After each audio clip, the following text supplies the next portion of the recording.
तो इस लेक्चर में हम लोग बात करने वाले हैं शॉर्ट टाइप क्वेश्चन को लेकर के।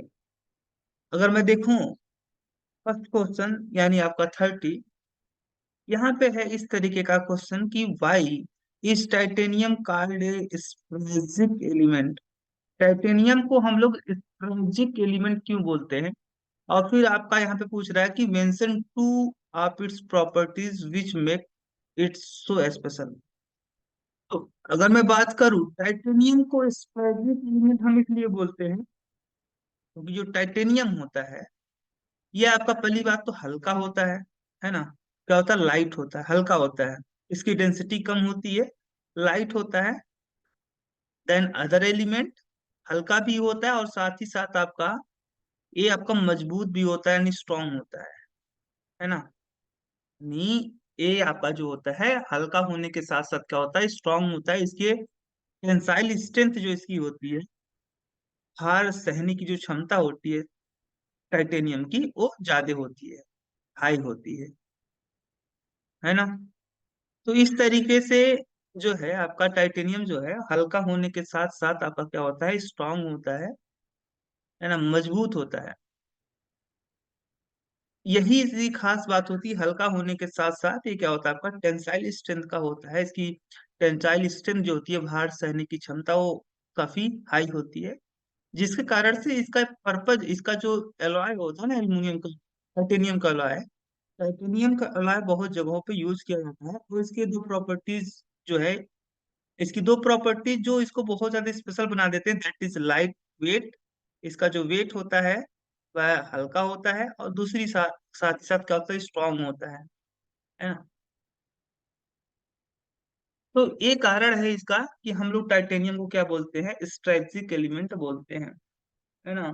इसी कारण से देखो इसका जो स्ट्रेटजिक एलिमेंट इसलिए बोलते हैं हम लोग, titanium is considered as strategic element, strategic element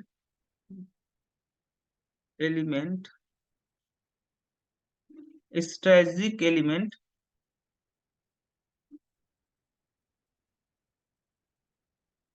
because it has many use, because it has many use, many use that make it vital to modern technology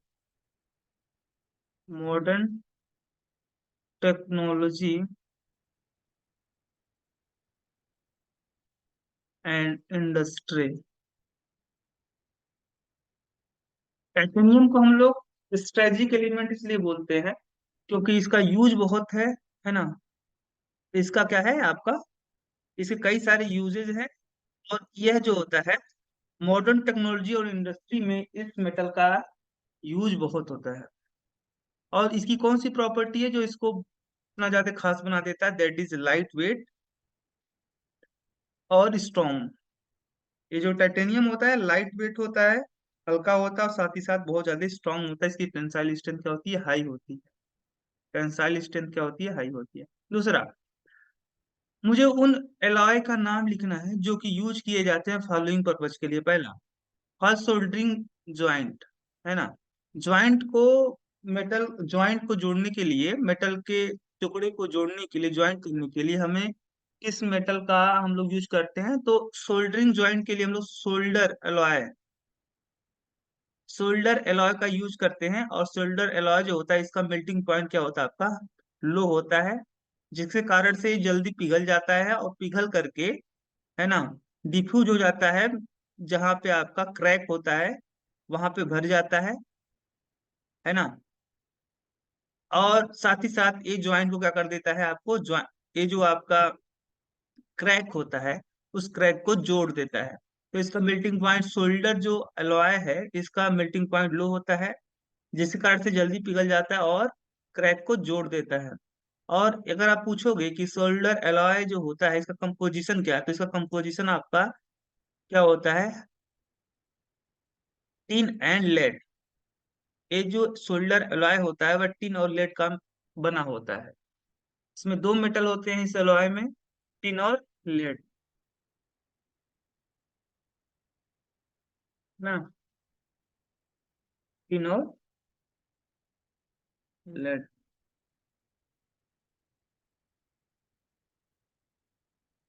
इसी तरीके से आप बात करोगे अगर, अगला क्वेश्चन, फॉर मेकिंग एयरक्राफ्ट नहीं, for making window and door fitting. तो उस अलॉय का नाम लिखना है जो कि विंडो बनाने में और डोर फिटिंग फिटिंग बनाने में यूज किया जाता है, दैट इज ब्रास।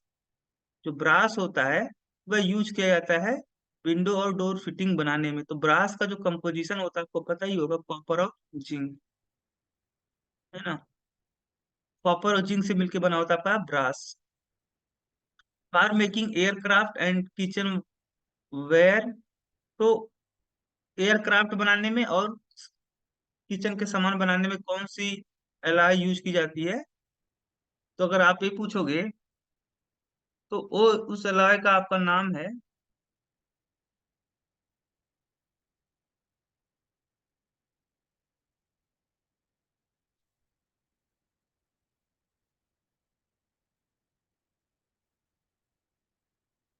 डूरल डूरालुमिन। क्या नाम है इसका? डूरालुमिन। डूरा डूरालुमिन एक एलॉय होता है जो कि इसका कंपोजिशन देखोगे तो आप एल्युमिनियम, कॉपर, मैग्नीशियम और मैग्नीज, है ना।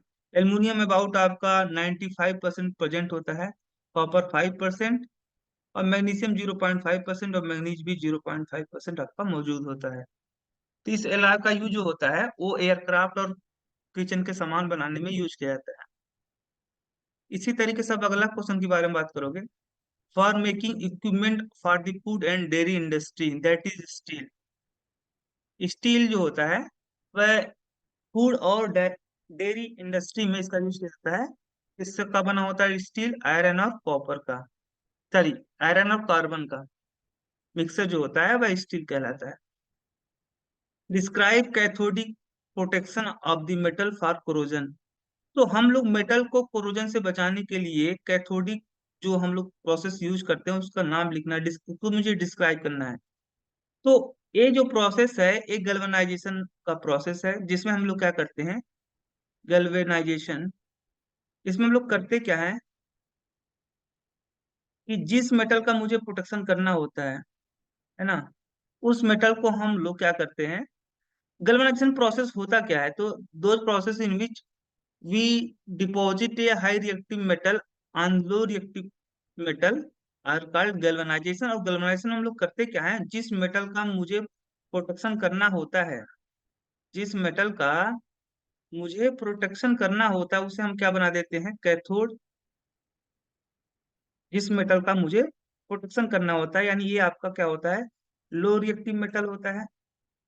और ये आपका एनोड को हम लोग बना देते हैं, हाई रिएक्टिव मेटल को एनोड बना देते हैं। एनोड क्या होता है आपका, हाई रिएक्टिव मेटल होता है। हाई रिएक्टिव मेटल को हम लोग क्या बना देते हैं, हाई रिएक्टिव मेटल को हम लोग बना देते हैं एनोड, और लो रिएक्टिव एलिमेंट को बना देते हैं कैथोड। और यहाँ से जब हम एक इसे क्या करते हैं, एक्सटर्नल बैटरी से जोड़ देते हैं, और यहाँ पे हम लोग एक सोल्यूशन लेते हैं।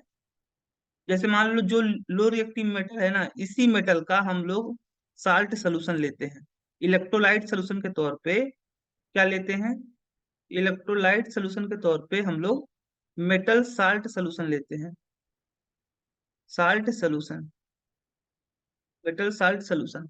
और इलेक्ट्रिसिटी पास कर देते हैं। एनोड से क्या होता है, आपका जो एनोड होता है, जो हाई रिएक्टिव मेटल होता है वह यहाँ से टूट करके डिजॉल्व होकर सोल्यूशन में जाता है, और सोल्यूशन में जा करके फिर ये जाके कैथोड पे जाके चिपक जाता है। कैथोड पे क्या होता है, चिपक जाता है ना। इस तरीके से लो रिएक्टिव मेटल के ऊपर एक डिपॉजिट, एक लेयर डिपॉजिट हो जाता है हाई रिएक्टिव मेटल का, इसको हम बोलते हैं गैल्वेनाइजेशन। फिर अगला है डिस्क्राइब कैथोड, ये तो हो गया आपका। How does calcination differ from roasting? Calcination क्या होता है? तो कैल्सिनेशन ऐसा the process of heating of concentrate ores in the absence of oxygen or limited amount of oxygen are called calcination. Calcination में जो आपका कार्बोनेट ओर्स होता है ना, कार्बोनेट और जो ओर्स होता है वह चेंज हो जाता है आपका मेटल ऑक्साइड में। जैसे मान लो आपका जिंक कार्बोनेट है, इसको आप हीट करोगे इन दी एब्सेंस ऑफ एयर या लिमिटेड सप्लाई ऑफ एयर, तो ये जो जिंक कार्बोनेट होगा वह डिकम्पोज हो जाएगा into zinc oxide and carbon dioxide gas will be release, है ना। तो कंसंट्रेट ओर्स को हीट करना इन दी absence ऑफ ऑक्सीजन या limited supply of oxygen below its melting point are called calcination. In the calcination, carbonate ores change into its oxide. और roasting क्या होता है? तो roasting the heating of concentrate ores in the presence of oxygen below its melting point are called roasting. और roasting में क्या होता है? जो अपना सल्फाइड ओर्स होता है वह चेंज हो जाता है इसमें, सल्फाइड जो ओर्स होता है वह चेंज हो जाता है मेटल ऑक्साइड में। और रोस्टिंग प्रोसेस हम लोग खास करके सल्फाइड ओर्स के लिए यूज करते हैं, जब आपका ओर्स कैसा हो, सल्फाइड नेचर का हो। जैसे मान लो आपका जिंक सल्फाइड हो गया, अगर आप जिंक सल्फाइड, अगर आपका ओर्स है जिंक सल्फाइड, तो अगर आप इसे रोस्टिंग इसका करते हो, रोस्टिंग का मतलब इन दी प्रेजेंस ऑफ ऑक्सीजन आप इसे हीट कर रहे हो, तो जो जिंक ऑक्साइड होगा वह जिंक ऑक्साइड में चेंज हो जाएगा, जिंक सल्फाइड जिंक ऑक्साइड में चेंज हो जाएगा, और साथ ही साथ जो सल्फर होगा वह सल्फर डाइऑक्साइड के रूप में बाहर निकल जाएगा, है ना। या इसी तरीके से आप बात करते हो कॉपर सल्फाइड को, अगर आप क्यूप्रस सल्फाइड को अगर आप हीट करते हो, रोस्ट करते हो in the presence of oxygen, ये चेंज हो जाएगा क्यूप्रिक ऑक्साइड, और प्लस सल्फर किसमें चेंज हो जाएगा? सल्फर डाइऑक्साइड में ना। तो इस तरीके से आप क्या कर सकते हो? रोस्ट कर सकते हो। रोस्टिंग प्रोसेस में आपका जो सल्फाइड रोस्ट होगा वह अपनी मेटल ऑक्साइड में चेंज हो जाएगा। अगला आपका describe electrolytic reduction method for the obtaining metal. मुझे क्या करना है? डिस्क्राइब करना है electrolytic reduction method for obtaining metal.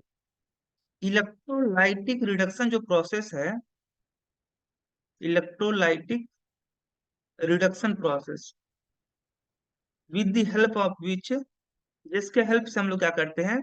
With the help of which,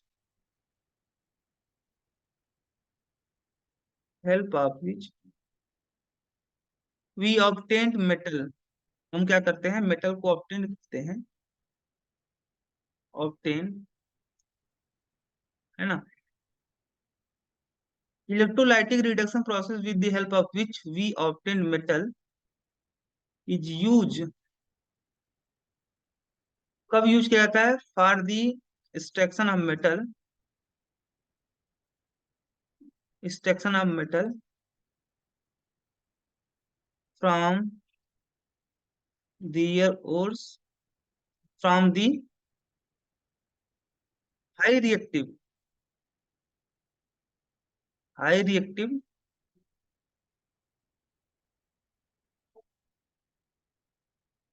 metal।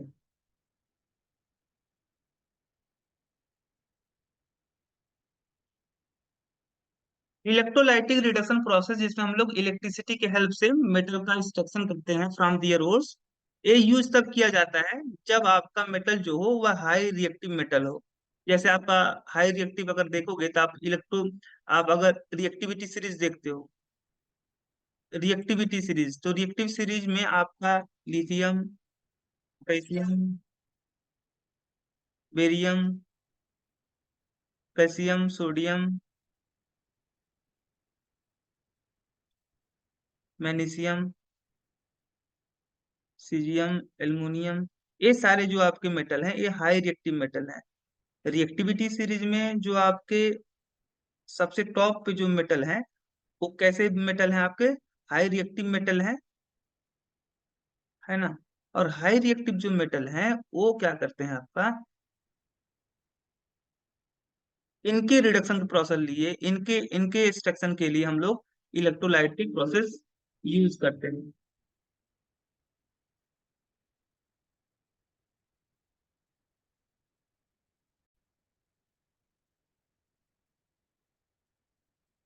एक क्वेश्चन आपका भी हो गया।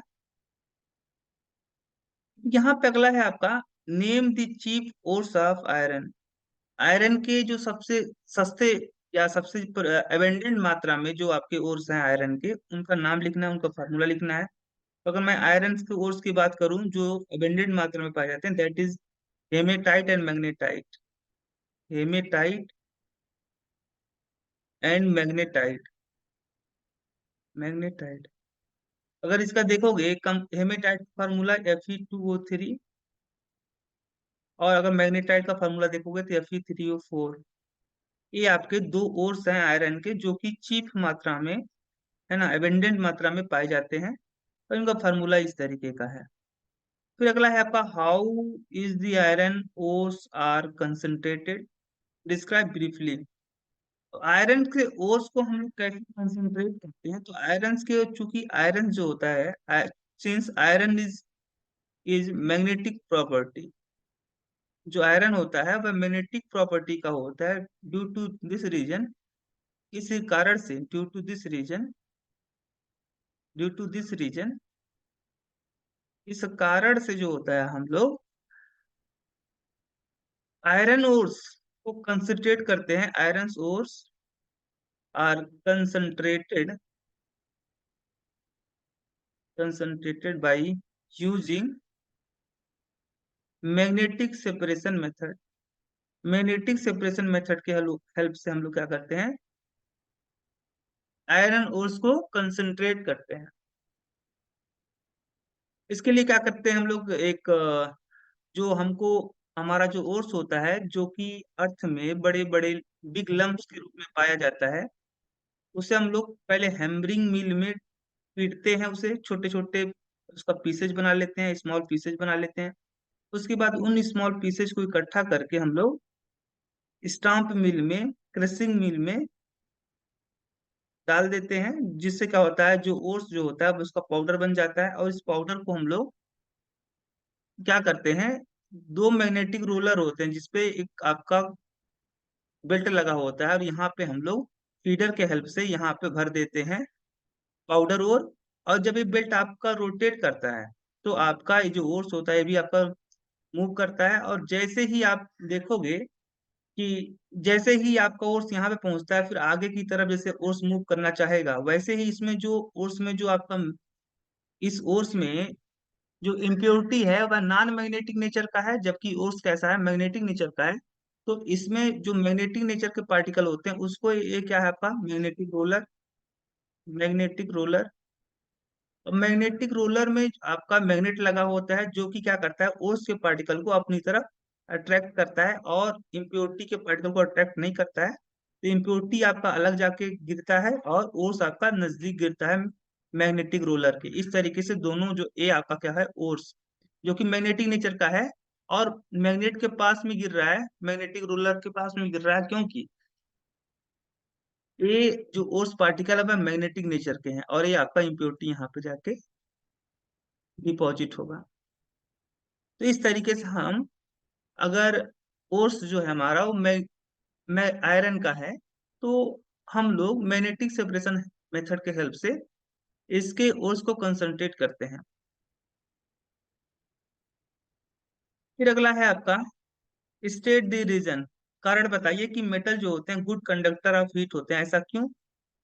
तो मेटल जो होते हैं, मेटल गुड कंडक्टर ऑफ क्या होते हैं, हीट होते हैं। इसके पीछे रीजन ये है कि जो मेटल होते हैं, मेटल के अंदर आपका फ्री इलेक्ट्रॉन पाया जाता है ना। फ्री इलेक्ट्रॉन के पाए जाने की वजह से ये इलेक्ट्रिसिटी के गुड कंडक्टर होते हैं, इलेक्ट्रिसिटी के गुड कंडक्टर होते हैं, इलेक्ट्रिसिटी गुड कंडक्टर, है ना।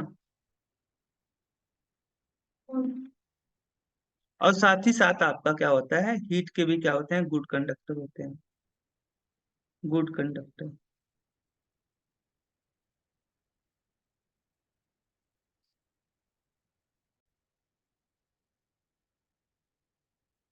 मेटल हीट के गुड कंडक्टर इसलिए होते हैं क्योंकि मेटल में बहुत ज्यादा क्या होता है, फ्री इलेक्ट्रॉन पाया जाता है in compare to non metal.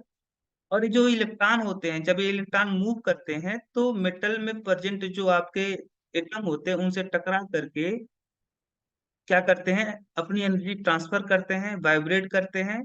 और ये this electron collide with the atom of metal and ions and transfer its energy. So these metal these metal conduct the heat. Metal good conductor electricity और heat किस लिए होते हैं? क्योंकि metal के अंदर फ्री इलेक्ट्रॉन पाया जाता है, और जब ये फ्री इलेक्ट्रॉन आपका मेटल के अंदर मूव करता है, वाइब्रेट करता है, तो ये इलेक्ट्रॉन जो होता है, जो मेटल में प्रेजेंट होता है, वह इस मेटल में प्रेजेंट एटम या आयन से टकरा करके क्या करता है, अपनी एनर्जी ट्रांसफर करता है, और ये अपना एनर्जी फिर आगे चल करके दूसरे एटम को ट्रांसफर करेगा। फिर अगला ये वाला जो एटम है, ये अपनी एनर्जी वाइब्रेट करना स्टार्ट करेगा, अपनी एनर्जी ट्रांसफर करेगा अगले वाले को। इस तरीके से आपका मेटल के अंदर हीट का फ्लो होता है। Some silver is added to pure gold for making ornament.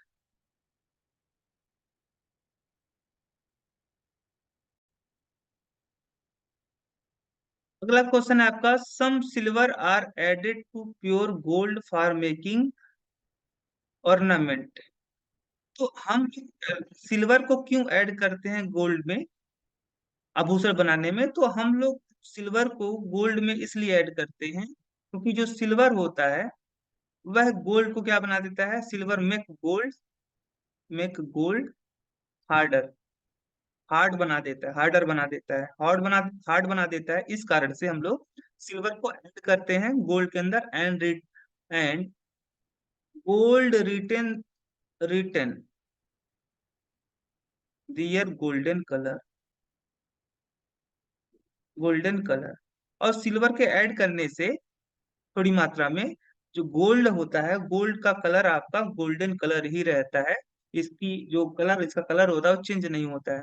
अगर आप प्योर गोल्ड का मतलब आपको 24 कैरेट गोल्ड की अगर आप बात करते हो, 24 कैरेट गोल्ड की बात करते हो, तो ये आपका जो गोल्ड होता है वह क्या होता है, ये जो 24 कैरेट गोल्ड होता है, 24 कैरेट जो गोल्ड होता है वह क्या होता है आपका, सॉफ्ट होता है, काफी ज्यादा सॉफ्ट होता है, मेलिएबल भी होता है। इस कारण से इसे हम लोग जिस शेप में चाहे उस शेप में इसे हम ढाल सकते हैं। गोल्ड को सॉफ्ट होने की वजह से क्या होता है, थोड़ा सा भी अगर फोर्स लगेगा तो ये आपकी एक टूटने, गोल्ड के टूटने के चांसेस है। गोल्ड थोड़ा सा हार्ड हो जाए, थोड़ा सा फोर्स लगाने पे टूटे ना, तो इसके लिए हम लोग क्या करते हैं कि गोल्ड में मिला देते हैं, या तो सिल्वर मिला देते हैं, या तो सिल्वर के जगह पे हम लोग कॉपर भी ऐड कर सकते हैं। इस सिल्वर और गोल्ड को मिला देने से प्योर गोल्ड में ये थोड़ा सा हार्ड हो जाता है, और हार्ड होने की वजह से जल्दी टूटेगा नहीं। और इसका कलर भी क्या होता है आपका, रिटर्न कर लिए रहता है, मतलब जो कलर होगा वो चेंज नहीं होगा सिल्वर या गोल्ड मिलाने से थोड़ी मात्रा में। इस कारण से हम लोग ऐड करते हैं। यहाँ पे अगला है आपका, non metal can not displace hydrogen from dilute sulphuric acid. जो नॉन मेटल होते हैं वह डाइल्यूट एसिड के साथ रिएक्ट करके हाइड्रोजन गैस प्रोड्यूस नहीं करते हैं। नॉन बिकॉज, ऐसा इसलिए क्योंकि because the reduction potential reduction potential of non metal is high in compare to hydrogen. Hydrogen की तुलना में जो नॉन मेटल होते हैं उनका oxidation potential, the because the हाँ sorry, because the reduction potential of non metal का जो रिडक्शन पोटेंशियल होता है वह हाई होता है इन कंपेयर टू हाइड्रोजन। इसीलिए नॉन मेटल जो होते हैं वह डाइल्यूट एसिड के साथ में रिएक्ट करके हाइड्रोजन गैस प्रोड्यूस नहीं कर पाते हैं। डाइल्यूट एसिड के साथ में रिएक्शन करके हाइड्रोजन गैस प्रोड्यूस नहीं कर पाते हैं, कि बिकॉज नॉन मेटल जो होते हैं, नॉन मेटल का जो रिडक्शन पोटेंशियल होता है वह क्या होता है, हाई होता है इन कंपेयर टू हाइड्रोजन। अगला है आपका, ये तो आपका draw the level diagram for the flotation purpose. ये डायग्राम तो हम लोगों ने बना रखा है। है ना। यहाँ पे explain how the metal are obtain from their compound by using reduction process.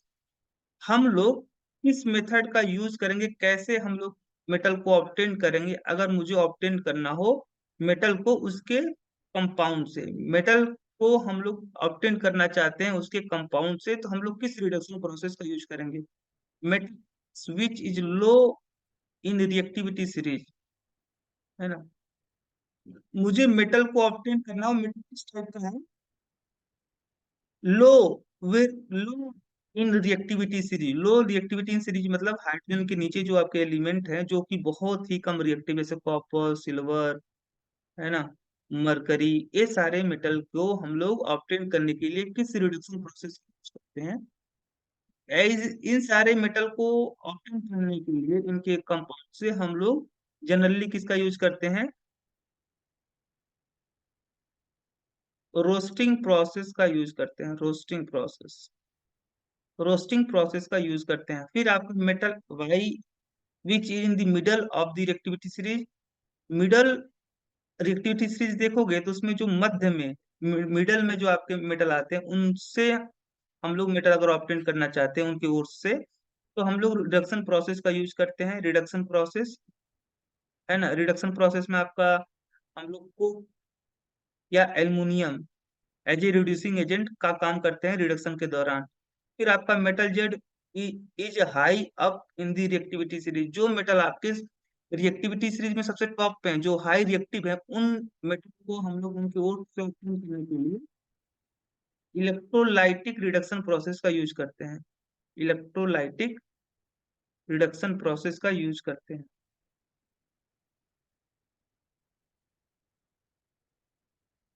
एक बार फिर से बता देते हैं हम लोग। यहाँ पे क्वेश्चन आपका इस तरीके का था कि मुझे एक्सप्लेन करना था कि अगर मेटल को ऑब्टेन करना है मेटल के कंपाउंड से, तो हम लोग किस रिडक्शन प्रोसेस का यूज करते हैं। तो अगर मेटल आपका लो रिएक्टिविटी सीरीज में सबसे लो लो पोजीशन पे है, लो पोजीशन का मतलब आपका हो गया जो बहुत ही कम रिएक्टिव है, ऐसे मेटल को हम लोग ऑब्टेन करने के लिए क्या करते हैं? ऐसे मेटल को हम लोग ऑब्टेन करने के लिए roasting process, simply roasting process का यूज करते हैं। सिंपली किसका यूज करते हैं? रोस्टिंग प्रोसेस का यूज करते हैं, और उसके हेल्प से हम लोग वेरी लो रिएक्टिव मेटल को उसकी ओर से हम लोग ऑब्टेन कर लेते हैं। मिडल ऑर्डर में अगर आपके रिएक्टिविटी सीरीज में जो मिडल में आपके जो मेटल है उनसे हम लोग उनकी ओर से अगर हम मेटल को ऑब्टेन करना चाहते हैं, तो हमें रिडक्शन प्रोसेस का यूज करते हैं। रिडक्शन प्रोसेस जिसमें हम लोग क्या करते हैं?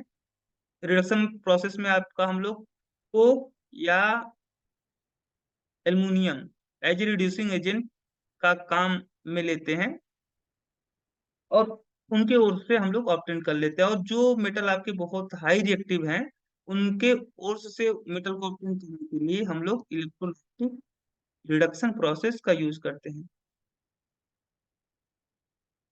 रिडक्शन प्रोसेस का यूज करते हैं। मिनरल्स क्या होते हैं, ओर्स क्या होते हैं, गैंग क्या होते हैं, सारी चीजें हम बात कर ही चुके हैं। इसमें मैं सबको बताना कि कौन सा आपका ऑक्साइड है जो एम्फोटेरिक नेचर का है। तो आपका ये जो जिंक ऑक्साइड और एल्युमिनियम ऑक्साइड है, ये दोनों एम्फोटेरिक नेचर के होते हैं, क्योंकि इनके जो ऑक्साइड होते हैं वह एसिड के भी साथ रिएक्ट कर लेते हैं और बेस के भी साथ रिएक्ट कर लेते हैं, है ना। ऐसे दो मेटल का नाम लिखना है जो कि कोल्ड वाटर साथ में वायलेंटली रिएक्ट कर लेते हैं। तो क्या आप ऑब्जर्व करोगे, अगर गलती से ये मेटल आपके वाटर में गिर गए, तो दो मेटल जो आपके बहुत हाई रिएक्टिव होते हैं जो कोल्ड वाटर के साथ में भी रिएक्शन कर लेते हैं, that is sodium and potassium. तो मेटल ऐसे हैं जो बहुत ही क्या होते हैं, हाई रिएक्टिव होते हैं, और एक कोल्ड वाटर के साथ भी क्या कर लेते हैं, रिएक्शन कर लेते हैं।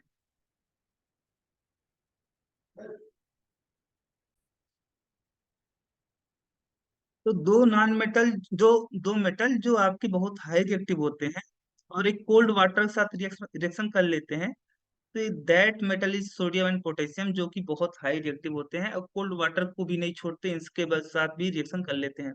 और अगर गलती से मेटल अगर अगर आपके वाटर में गिर गए, तो क्या होगा? ये रिएक्ट करेंगे, वायलेंटली रिएक्ट करेंगे, बहुत तेजी से रिएक्शन करेंगे, फास्ट रिएक्शन करेंगे, आग पकड़ लेंगे, है ना। वाटर में आपका आग पकड़ लेगा, कैच फायर, और ये जो होते हैं आपके रिएक्शन करके, कोल्ड वाटर के साथ में रिएक्शन करके आपके अपने हाइड्रोक्साइड बना लेंगे, मतलब सोडियम हाइड्रोक्साइड। अगर सोडियम रिएक्ट कर रहा है कोल्ड वाटर के साथ में तो सोडियम हाइड्रोक्साइड बनेगा, प्लस में आपका हाइड्रोजन गैस प्रोड्यूस होगा, प्लस में लार्ज अमाउंट ऑफ हीट यहाँ पे रिलीज होगा। इसी हीट का, ये जो हीट होता है जो रिलीज होता है, उसी वजह से जो आपका हाइड्रोजन गैस है, चूंकि इनफ्लेमेबल गैस है, और ये इनफ्लेमेबल गैस आपका थोड़ा सा हीट पाएगा तो ये जलने लगेगा।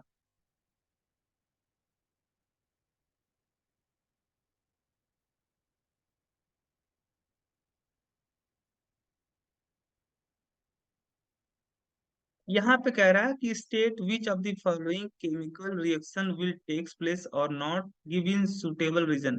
ये जो रिएक्शन है, ये रिएक्शन होगा क्योंकि zinc is more reactive in compare to copper, so zinc displace copper sulphate, so zinc displace copper from their copper sulphate solution. Iron जो होगा वह लेस रिएक्टिव होता है इन कंपेयर टू जिंक, है ना।